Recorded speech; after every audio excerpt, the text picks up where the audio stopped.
Olá, amigos, tudo bem? Estamos agora no momento importante do nosso curso. Hoje é o nosso último estudo desta série.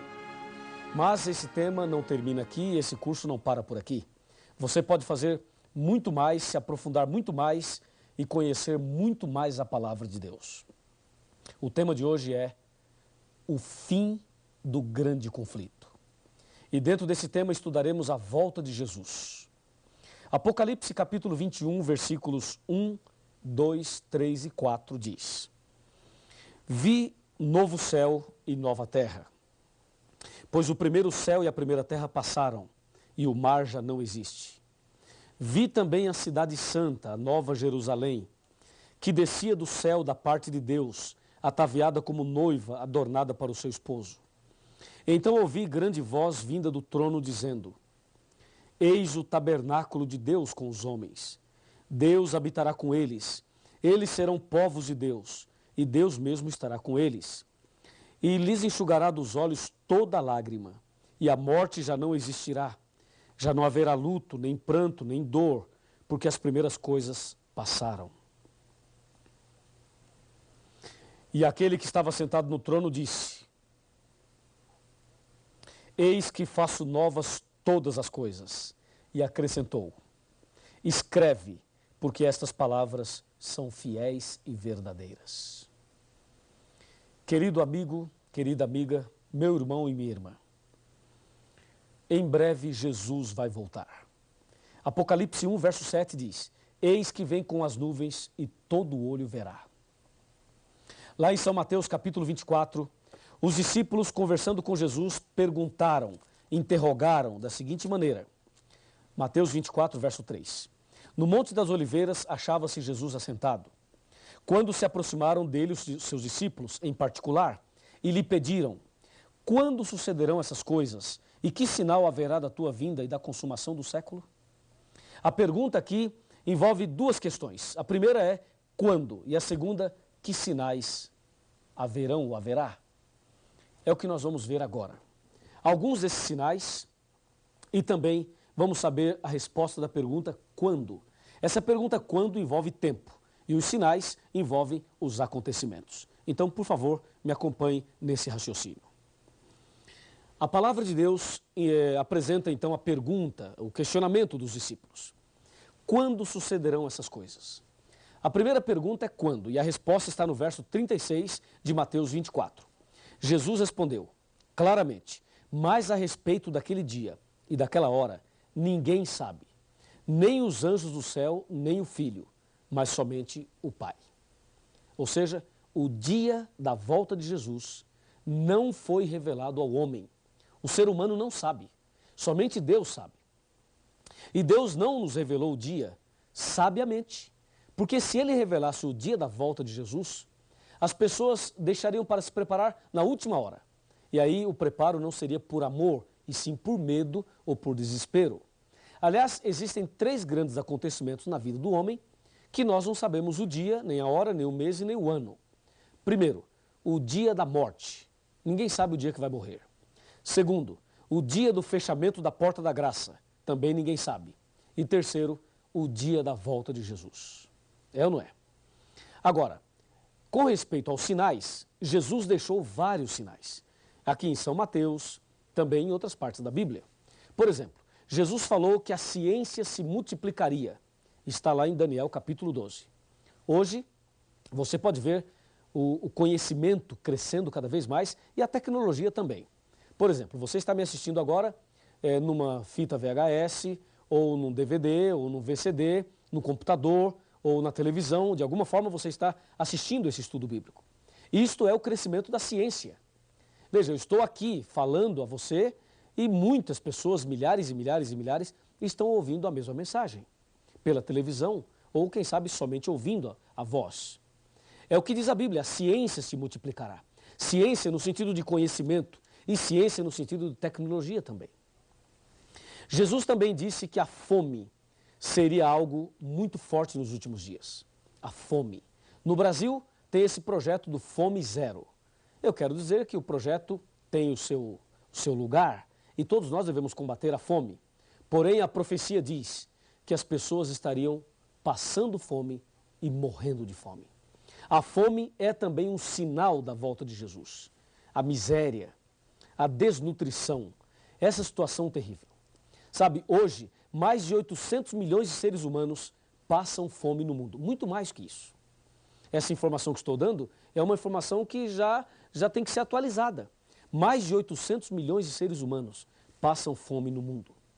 Jesus também disse sobre os terremotos. Terremotos em vários lugares. Está aqui em Mateus 24. Mateus 24, veja, terremotos em vários lugares. Está escrito aqui, ó, versículo 4, versículo 5, versículo 6, versículo 7 e versículo 8. Falando de terremotos, o maior terremoto da história aconteceu em Lisboa, em cumprimento da profecia de Mateus capítulo 24, versículo 29, aconteceu o mais terrível terremoto que já se registrou. Foi no dia 1º de novembro de 1755. Esse terremoto estendeu-se pela maior parte da Europa, da África e da América.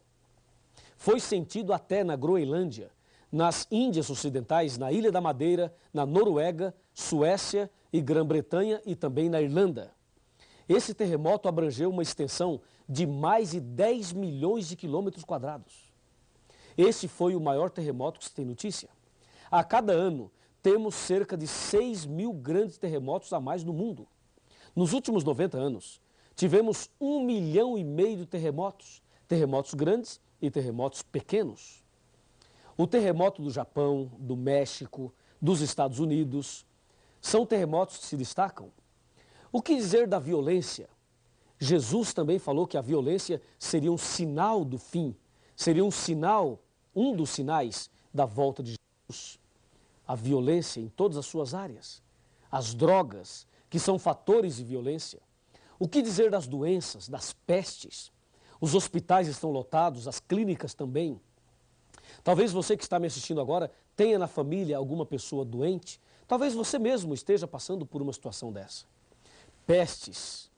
Podemos citar aqui o câncer, o vírus HIV, a malária, cóleras, Lyme, o vírus Marbus, o vírus Anta, o vírus Ebola, doenças estranhas, muitas doenças. A cada dia, vários tipos de cânceres aparecem por aí e milhares e milhões de pessoas estão morrendo a cada dia. Um dos sinais mais fortes da volta de Jesus é a mornidão. A mornidão, isso tem a ver com as religiões. As pessoas que são religiosas, porém são mornas. Sabe, são membros de igreja, mas estão mais mortas do que vivas. Essa mornidão, as pessoas pegam a Bíblia, mas não tem vibração no coração, não tem alegria na vida, não vibra com a palavra de Deus. Há muita gente que tem nome de cristão, mas já morreu faz tempo. E se você que está me assistindo está espiritualmente morto, acorda, meu amigo. Jesus pode te ressuscitar hoje. E acorda logo, porque Jesus está voltando. E você precisa estar preparado para esse grande dia. Concorda comigo? A mornidão está em Apocalipse 3. Nem és quente nem frio, és morno. Esse é um sinal da volta de Cristo. E mais, em São Mateus capítulo 24, versículo 24, lemos: porque hão de surgir falsos cristos e falsos profetas. E no verso 7 diz: porque muitos virão em meu nome, dizendo, eu sou o Cristo, e enganarão a muitos. Sabe, de vez em quando aparece um aí, nos Estados Unidos, no Brasil, pessoas aí com a barba longa, cabelos longos, dizendo, eu sou Cristo, não sei o quê. Veja quanta conversa. E esses homens nem sequer conhecem a Bíblia. Estão falando aí por aí que é Cristo, que é isso, que é aquilo. E há outros por aí que são falsos profetas, que usam a Bíblia para enganar as pessoas, para pegar dinheiro das pessoas, para explorar as pessoas. Está assim, ó, de falsos profetas. Tome cuidado com essas pessoas. Siga o que diz a Bíblia e não siga o homem. Porque disse Jesus, maldito o homem que confia no homem.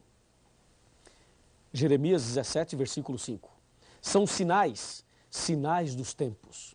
Surgirão falsos profetas, falsos cristos, fazendo prodígios, milagres, para enganar as pessoas. Um outro sinal da volta de Cristo foi o escurecimento do sol e da lua, que se deu no dia 19 de maio de 1780. O sol escureceu em pleno dia e a lua apareceu em forma vermelha como sangue.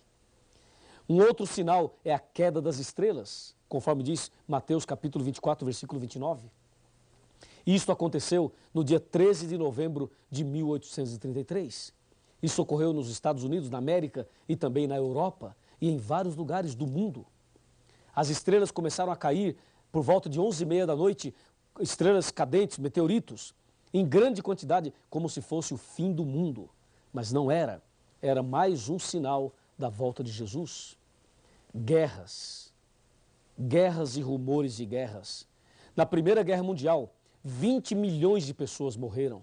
Na Segunda Grande Guerra Mundial, 50 milhões de pessoas morreram. Além do conflito da Coreia, da Guerra do Vietnã, guerra entre Irã e Iraque, guerra de Indochina, da Argélia, da Bósnia, guerra das Malvinas, guerra do Afeganistão, guerra agora entre Estados Unidos e Iraque. Esse problema do terrorismo, guerras e rumores de guerras. O século XX foi o mais sangrento de todos. E o século XXI, nós já começamos presenciando uma guerra transmitida ao vivo pela televisão em rede mundial. Não é o fim do mundo? Com certeza é. E assim, presenciamos o famoso 11 de setembro, não é verdade? Quando aqueles aviões sequestrados atingiram as torres gêmeas das ilhas de Manhattan, nos Estados Unidos, matando milhares de pessoas. Aquilo ficou marcado na memória de todo ser humano.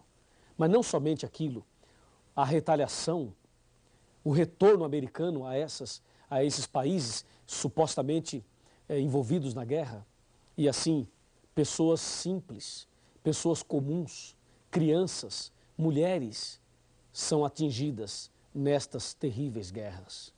Com certeza, podemos presenciar os sinais da volta de Jesus.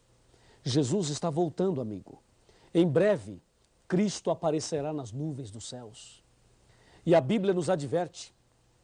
A Bíblia diz que surgirão falsos cristos, ou seja, o diabo vai tentar imitar a volta de Cristo. Em São Mateus capítulo 24, versículo 27, está escrito: se alguém vos disser, eis que ele está aqui, ali ou acolá, não acrediteis. O diabo vai tentar imitar a volta de Cristo, mas Cristo virá nas nuvens dos céus e todo olho verá.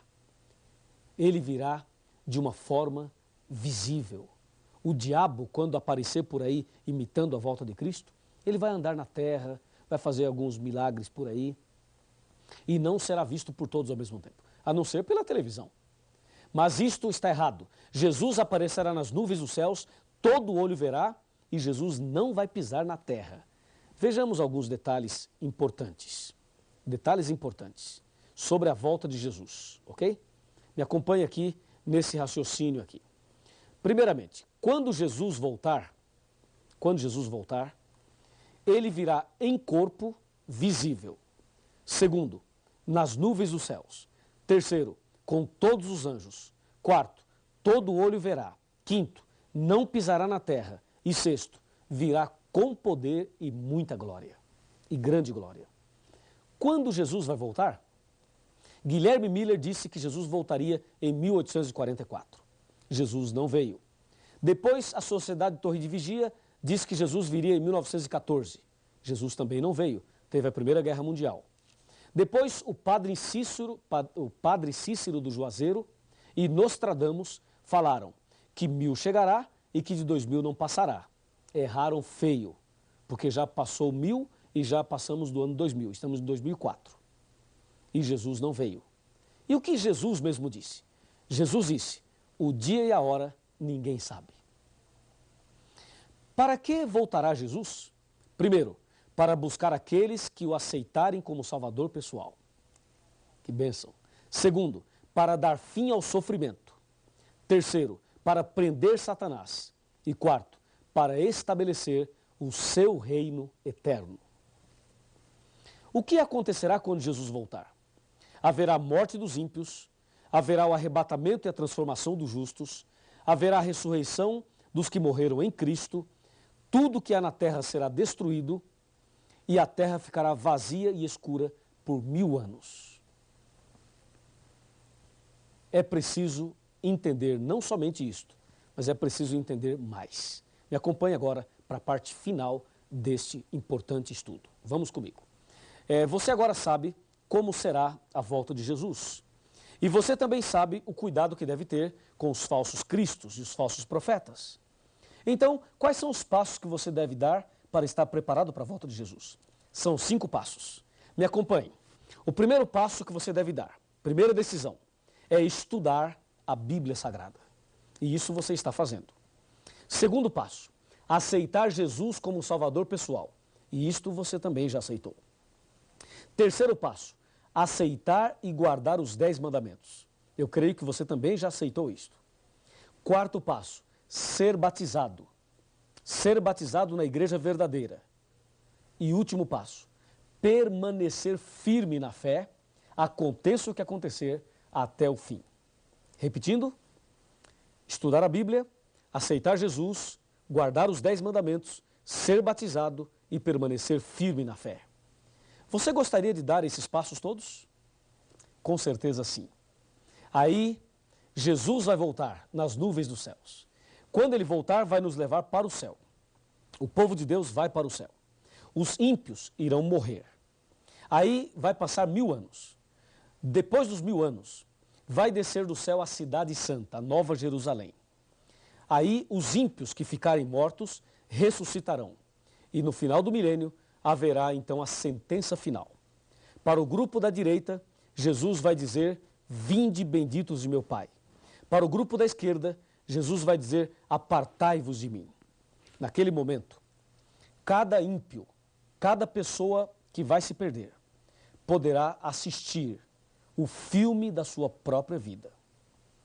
Cada pessoa irá ver todos os momentos e oportunidades que eles tiveram. É como se estivesse da sua própria vida. E todos verão as chances que tiveram. E aí todos os ímpios que irão se perder reconhecerão que Deus é justo, que Deus é perfeito e que Deus é amor. Depois que todos olharem e assistirem às cenas da vida, não haverá dúvida nenhuma. Não haverá. E naquele instante, as pessoas poderão ver, inclusive, este momento. Porque este momento está sendo filmado e registrado por Deus. Se você se perder, verá esta cena naquele dia. Se você perder sua salvação, não vai dizer que não sabia e que não teve chance. Porque você sabe e está tendo a chance agora. Entendeu? Aí depois que todos assistirem o filme da própria vida, inclusive Satanás vai ver o filme da vida dele, e com certeza o filme da vida dele é um filme de terror. Então naquele instante, todo joelho se dobrará diante de Jesus. E vai se cumprir Filipenses 2, capítulo 2, em que diz, todo joelho se dobrará diante de Cristo, porque ele recebeu um nome que está acima de todos os nomes. Imagina, todo mundo se curvando diante dele, o próprio Satanás irá se ajoelhar e reconhecer que Deus é amor. Na verdade, no processo do juízo e no processo do conflito, o que estava em jogo era também o caráter de Deus. Deus se deixou julgar. Deus também fez o nosso julgamento, mas ele se deixou julgar. E no final do conflito, ficará claro que Deus é amor. E todo joelho então se dobrará. Logo após isso, vai acontecer uma coisa emocionante, terrível e emocionante. Deus, ou Jesus, vai dar adeus a todos os ímpios. E naquele instante, eles serão destruídos. Mas o diabo vai arregimentar a multidão para tentar tomar a cidade santa. E aí vai descer fogo do céu, misturado com enxofre, e todos eles serão queimados. Queimados e reduzidos a pó. E esse mesmo fogo que vai queimar os ímpios, irá purificar a terra. E nós teremos um novo céu e uma nova terra.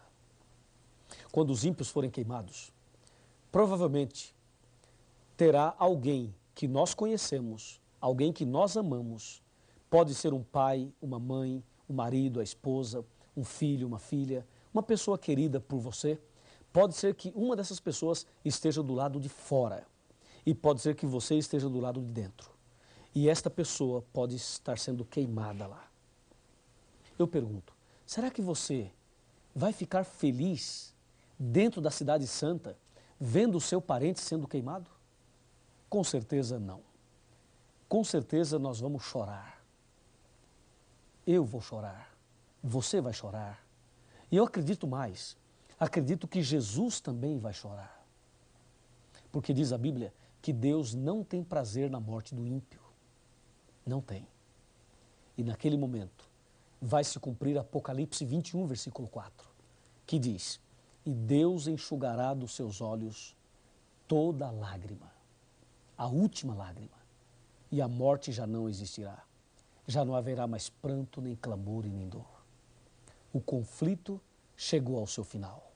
O diabo foi queimado, os ímpios foram queimados, e Deus nos dará um novo céu e uma nova terra. Gostaria de apresentar a você a última citação desse estudo. Me acompanhe. Essa última citação é incrível. Eu gostaria que você acompanhasse atentamente. Está bem aqui. Você poderá assistir atentamente esta citação. Você poderá ler comigo. O grande conflito terminou. Pecado e pecadores não mais existem. O universo inteiro está purificado. Uma única palpitação de harmonioso júbilo vibra por toda a vasta criação. Daquele que tudo criou, emanam vida, luz e alegria por todos os domínios do espaço infinito. Desde o minúsculo átomo até o maior dos mundos, todas as coisas, animadas e inanimadas, em sua serena beleza e perfeito gozo, declaram que Deus é amor. Está no livro Grande Conflito, de Ellen White. No livro Grande Conflito. E eu vou até dizer para você a página que eu estou lendo aqui. Página 678. Eu estou arrepiado só de ler que o grande conflito terminou. Para que naquele dia você não tenha que se curvar diante de Deus, diante de uma pressão, porque você não tem outra saída. Para que você não seja ímpio naquele dia e tenha que se curvar diante de Deus forçosamente pelo reconhecimento de que Deus é amor. Que tal nos ajoelharmos agora por livre, espontânea vontade, por amor, e reconhecer que Deus é tudo isso? Vamos ajoelhar e vamos orar. Ajoelhe comigo. Vamos falar com Deus. Querido Pai Celestial, obrigado pelo estudo da Tua Palavra. O grande conflito terminou e nós receberemos do Senhor a vida eterna. Obrigado por esta promessa. Obrigado por esta certeza. Eu entrego essa pessoa nas Tuas mãos e peço ao Senhor que cuide dessa pessoa, da sua família, dos seus queridos, para que naquele dia ninguém que está aqui hoje se perca, mas que todos alcancem a vida eterna. Nas Tuas mãos eu entrego a minha vida, entrego também a vida dessa pessoa que está orando comigo. Louvado seja o Teu nome, em nome do Senhor Jesus. Amém.